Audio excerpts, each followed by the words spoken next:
Where has April gone? April. Ooh, sorry, I yelled into the mic. Hey! Yeah. Where's it gone? Where's it gone? It has gone. It's what's that Portuguese joke? I don't know. You have to ask Dr. I mean, She knows it. I'm a Portuguese person and I can't think of it now. Sorry about that. It's what do you call? No, I'm going to completely butcher it, but it's something like, what do you call a Portuguese race car driver? I think. Carlos. No. I don't know. I probably got it wrong, but it's supposed to be something like That's where April That's started. hilarious. There's a lot of misunderstanding around the word, and we can, like we hear it and we immediately think weakness, failure, giving up, not coping. But sometimes, quitting is wisdom. Sometimes quitting is self-respect. Sometimes it's like the bravest thing you can do. Yes. And like people that are listening right now are staying in jobs that drain them. Quietly staying in relationships that are ending them. Staying quiet. It's like staying loyal to stories about them that expired years ago. That's a big no for me. Like putting people in a narrative and go, that's who you were, so that's who you are, and that's not okay. So while we're here, the real positiveness is quitting what no longer serves you. Yes, quitting what no longer serves you. And if I can add something to that, so that Please the conversation... You are so smart. You're the smart person here. Look, I feel like I absolutely have to frame it. Because if we don't have the flip side of it, then it becomes irresponsible. And that's where it can wreak havoc and start becoming damaging and chaotic. Yeah. So absolutely quit what doesn't serve us, and in a way that is honoring of whatever the place or space or person that we are quitting on or changing our minds about. So there's both sides.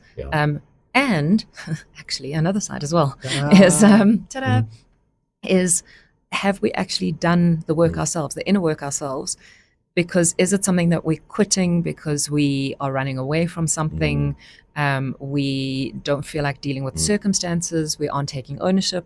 Or is it, so that's reactive quitting, or is it maybe more, it's called aligned quitting, where you are leaving something, you're choosing to leave something because it is no longer aligned with your values, your beliefs, the vision for your life. I feel like, when people hear the word quitting, like at what point does like that for yourself or for the other people, like why do people associate quitting with failure? Like when can that actually be growth? So I think it's associated with failure because we're brought up to, winners, or told that winners never quit, or don't quit, push on, or figure it out. So I think that belief is what instills the shame that is linked with quitting, with the word or the term quitting, where yes, quitting can be an honoring of ourselves. And when it comes to the point of recognizing that how we're showing up in the relationship, whether it's professional or personal, or in their environment, no longer aligns with how we want to show up, with who we believe that we are, then I think that's a great opportunity to 100%. Look at, is this maybe time to move on? How do you know when a job is difficult, like versus, say, damaging? Oh, that's so good.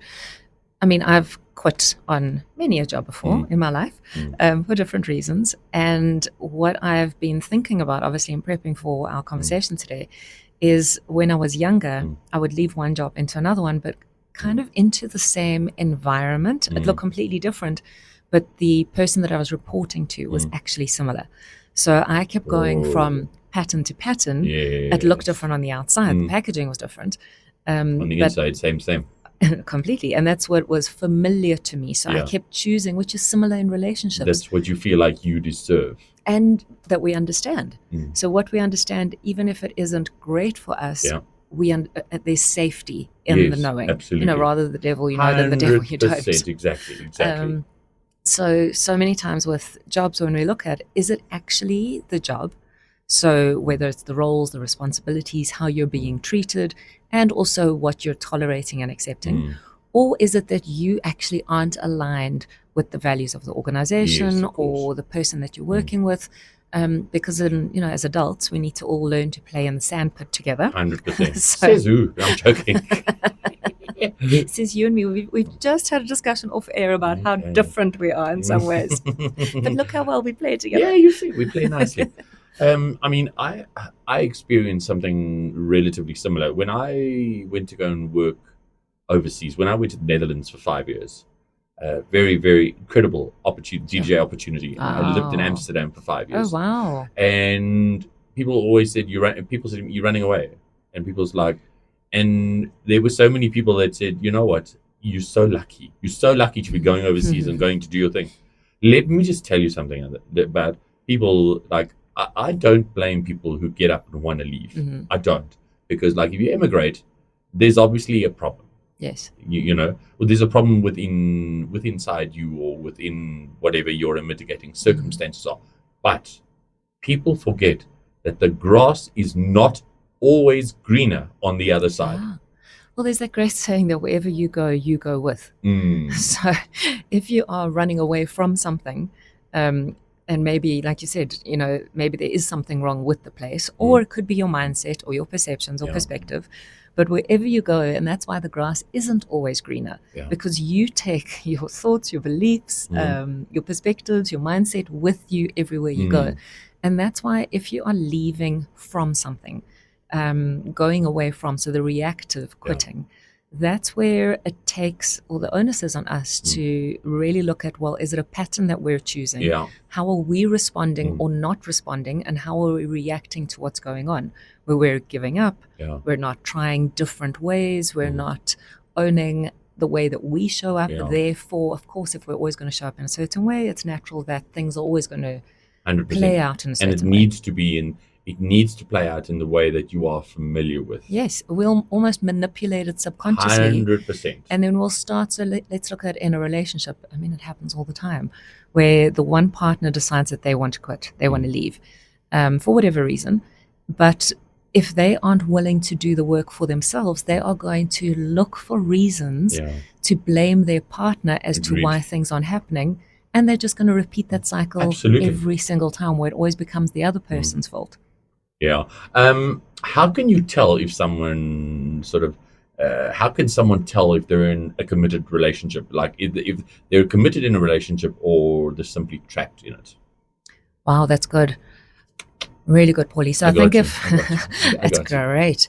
So for me, I would say is when you start feeling like you're compromising who you are. So you're either making yourself smaller, you're watching your words, you aren't showing up with the magic that you are, your gifts, your natural talents, your natural capacities, how you feel most authentic. I think when you start feeling compromised and hiding and no longer showing up yourself, I think that's a great indicator that something is off. Because quitting isn't always the first thing that we do. It's usually the result of many decisions that we make or don't make. So how do you know when a job is just difficult, or like the sort of the part of where, how powerful are the stories that we tell ourselves, like, I'm not good enough, or this is just who I am, take me as I am. That's my trigger statement when people say that. Take me as I am, or watch me as I go. Bye-bye. Oh, I do not accept that. Yes, there are parts of our personalities that are how we are.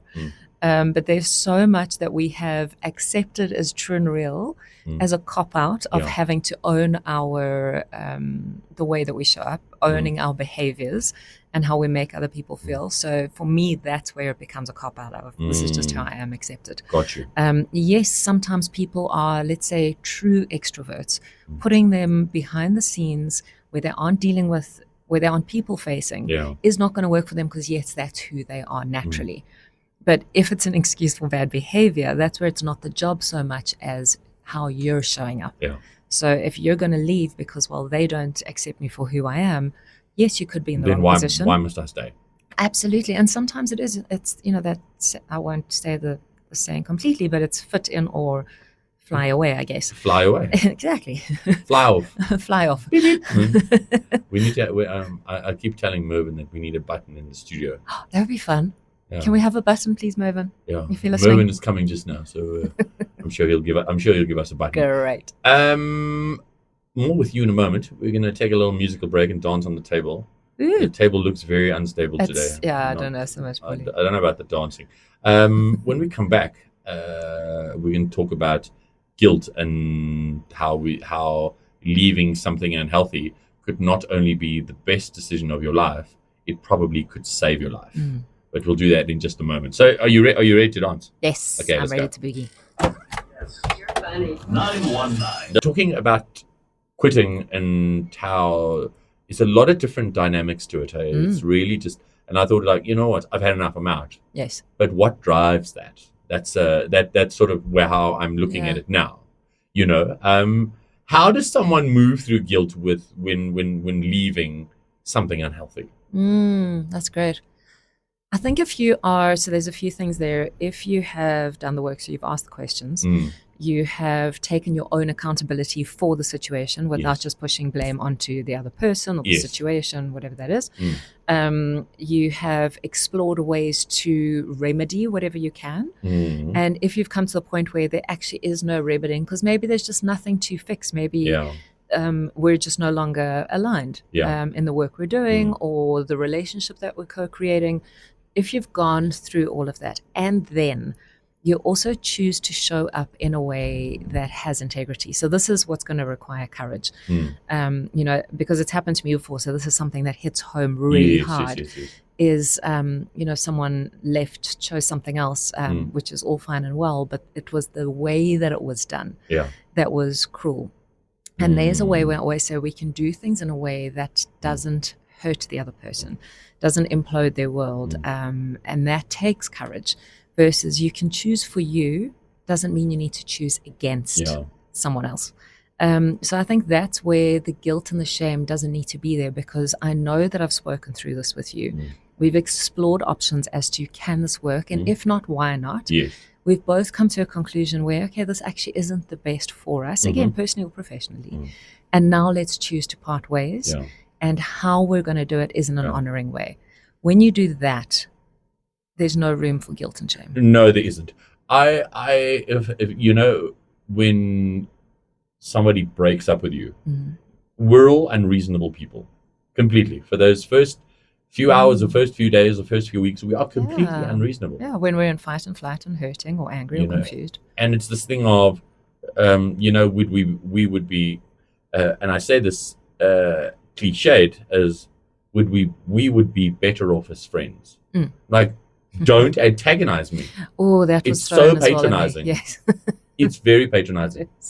Because I'm like, right now, I don't want to talk to you at all. Never mind be your friend. Yeah. You know? Why do people fear not knowing who they'll be without the thing that they need to quit? I think it goes back to the familiarity. You know, I'd rather stay stuck in something that is uncomfortable but familiar than risking what is beyond. Because maybe what's out there is the same or worse. So now I'm leaving a situation that I know how to handle to a point to go into the unknown. And on the other side as well, how does it get better? What else could be possible that could actually be better, not in terms of the grass being greener, but because I'm choosing a different way. You mentioned earlier about, you know, when people reference you in the way you used to be, even though you've changed and evolved.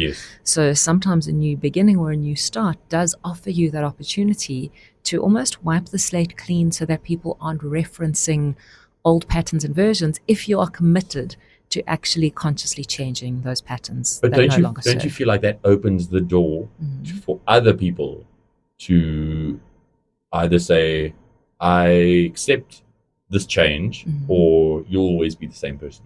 And that's okay if the other person's going to say that. You know, I can say that about myself. Someone actually sent me a message the other day. It was quite funny, saying, and we haven't spoken in decades in school, really. And he said, I see that you're a celebrity now. And I just laughed. I'm like, Hardly. So far from, but interesting that he framed it that way. I said, no, I'm just co-creating some fun stuff. Yeah. And he's like, you are so different to who you used to be at school, which I found really interesting. I'm like, why? He's like, because you were such a nerd back then. I'm like, well, I'm still a nerd. Yeah, we're all nerds. I really still am. So it's interesting how when people know you in a certain way, they hold on to that. And that's okay. Yeah. Because we cannot change people's perceptions. And if I'm going to try and change your perception so much, I'm wasting my energy on creating my life by trying to change your point of view. Yeah. And that's not what we're here for. No, absolutely. We're not here to... I'm here for me, not here for you. Well, then you're just a bonus. Thank you. I'm taking that personally. But also just to pick up on your point there is if we are trying to change everyone's perspectives and perceptions about us, we're going to become schizophrenic because how I relate to every single person, yes, there's a commonality and a thread with who I am, but I'm going to relate to one of my outgoing friends a little bit differently to one of my very conservative, soft-spoken friends. Yes. So I can't be trying to change everyone's perceptions on how I am because then it's inauthentic. I don't know. I agree with you, but I do feel there's this thing of, if you know, and it's a stupid thing, and you might have a giggle. It's like, if you don't like it, don't look, and that's just simply how that is. Like, as somebody who, to give you a little bit of insight into autism or mental health in general, is that for me there is little to no gray. It's either black or it's white. Now that has its benefits, but it's also very dangerous. Sure. Well, if I look at me being, my value system that aligns with me being vegan, which isn't a diet. It's not I prefer green stuff, I prefer grass versus whatever, people always joke. For me, it's a value system. And that's where it is, well, yes, I make some people uncomfortable. And that's okay. Yeah. I'm not here to change someone's perception or opinion on me. You don't have to eat it. Nobody asked you to. And that's maybe where, if you're uncomfortable with something, don't look. Yeah, so we don't always have to jump into Agreed. confrontation. 100%. There are times, I guess those are not the gremlins on, what are they? The trolls. Yeah, the trolls on keyboard social media. warriors. Yes. Where sometimes it's, and I've started sometimes, I'm like, no, please just let this one go. You don't have to pick every argument or every fight. Choose the ones you want to win. Completely. Is grief normal when leaving the right thing? Yes. Because let's think of a relationship, a long-term relationship. I've got two friends that have ended long-term relationships just recently in the last couple of weeks. And I remember, when mine broke down, or in the past, I've had a few. Isn't there a song, in the past I've had a few? Frank Sinatra or something? I don't know. But there is grief attached because sometimes it's not necessarily just the person, but it's the vision for the future that you had together. It's the dreams that you'd created in your life. So it's looking at, it's not actually the person that I missed because that person wasn't good for me at all, or didn't bring out the best in me, or didn't contribute to my life, or whatever that story is. It's actually the vision for the future and the dreams that we'd co-created, or that I'd created in my head about us. And that's what I'm grieving. I'm grieving the future that I'd created. And maybe grieving the time that I made myself smaller and that I invalidated myself. There's grief in that as well, where, this is how it was going to turn out anyway. Why did I give up so much of myself? Sure. We talked a little bit about this last week, and I was saying to you, Unique DJ, we were talking about grief this morning.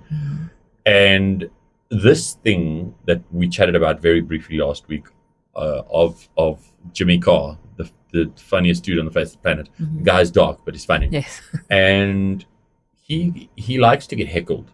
Yes. And sometimes he gets like such authentic, genuine left of center questions. And recently his mom passed away. I don't know that. And somebody from the audience shouted, "Hey Jimmy, how are you managing with your mom dying?" And out of that, I thought, this guy's gonna get owned. And out of that came the most incredible answer. He just looked and he said, "You know what, my friend, I'm not okay, but you know what? Grief is the price we pay for love." And to love fully. And that that took my breath. Like Jimmy Carr, Come on, He's man. got depth. The trajectory. Let me try that again. That's one of those words that doesn't roll off my tongue easily. Trajectory. Jimmy Carr and Trevor Noah, actually, if you've noticed, their conversations have become a lot more philosophical. Yeah. They're fascinating. I listen to both of them on podcasts. They're great. I mean, but Jimmy must be what? He must be close to 60 now. 50, 60? Definitely closer to 60. Yeah, I would think Mid 50, so. 60. One small thing. Yeah. The thing I love. What is the one small thing, that one first step? What does that first one step look like for somebody terrified of a big leap? What is the first what is that one thing that they can do today to make it a little bit easier for themselves? So firstly is to name it. What am I feeling? I'm feeling scared, I'm feeling anxious, I'm feeling angry, whatever that is. So name it. We need to name it so that we can claim it, so that we get out of the anxiety. Sure. So it's name and identify, and then look at what you can do about it. Is there something I can do? And if so, what? Take action on it, because it's the inaction that keeps us stuck in the anxiety. Yeah, it's that infinite loop. Exactly. We're ruminating, which does us no favors most of the time. Not favor. And then thirdly is to take the next smallest action. So you might not be ready for the full commitment of whatever the decision needs to be, but what is the next smallest thing? Maybe it's reaching out and booking a call with a coach. Maybe it's chatting with a friend of yours that you know will hold you accountable, not someone that will just agree, because that's what I've come across so many times in relationships, is when people aren't happy, they look for people that are going to validate the negativity and not call them out on it. So for me, that's really important. And people hate being called out. We do, but that's the room, that's the space for growth. That's the space that you can show up with integrity. Think everybody quite sees it like that. They people don't. Go, why are you attacking? Yeah, well, and that comes from, that's not necessarily something that the other person is doing, but it's rather your trauma or past hurts that you haven't resolved or looked at.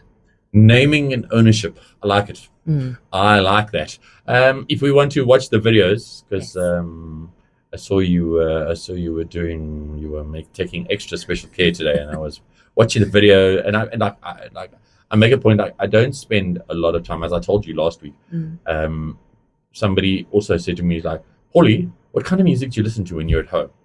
And my whole life is music. Yes. Everything from the gym to gigs, radio. My whole life is music. Do you know what I listen to when I'm at home? Nothing.